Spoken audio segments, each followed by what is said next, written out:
In the 1700s, powerful Manchu emperors ruled over China. Deep in the heart of Beijing was their first extravagant palace complex, known as the Forbidden City. Here, emperors were safe, isolated from their own people, and isolated from the world. From the walled imperial capital of the Forbidden City, the Manchu Emperor Qianlong imposed strict limits on trade, preventing Europeans from gaining a foothold in China. The British East India Company had established a profitable trading network in India. Now, Britain hoped to increase trade with China, especially for lucrative luxury items such as silk and porcelain.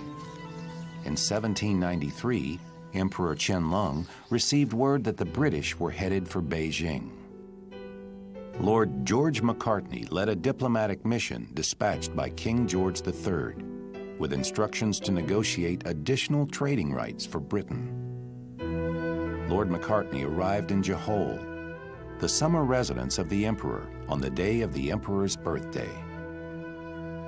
The emperor arrived at the audience with the British diplomatic mission in an open chair carried by 16 men. Lord Macartney presented the emperor with gifts that included scientific instruments, clocks, globes, and a telescope. But the cultural divide between East and West undermined the British mission. The Chinese saw Macartney's demands for an audience with the emperor as arrogant and offensive. For centuries, China's foreign policy had been dominated by a sense of superiority. They believed that foreigners could never be considered an equal to their emperor. To make matters worse, Macartney refused to perform the traditional kowtow, which would have meant touching his head to the floor to show respect for the emperor. He agreed to kneel and bow to the emperor in the same way that he bowed to England's King George III, but he would do nothing more. Macartney was awakened one night and summoned for his only visit to the Forbidden City. It turned out to be a big disappointment for British trade hopes.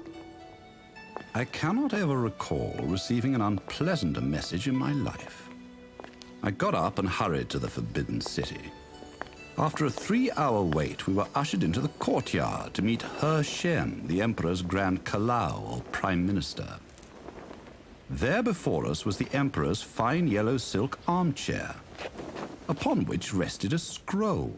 The scroll was a lengthy letter of rejection from Emperor Qianlong to King George III's trading requests. The Chinese rejected Britain's request because they wanted to resist foreign influences. The emperor stated that he had no use for British goods. The emperor wanted China to remain economically self-sufficient and free of foreign interference.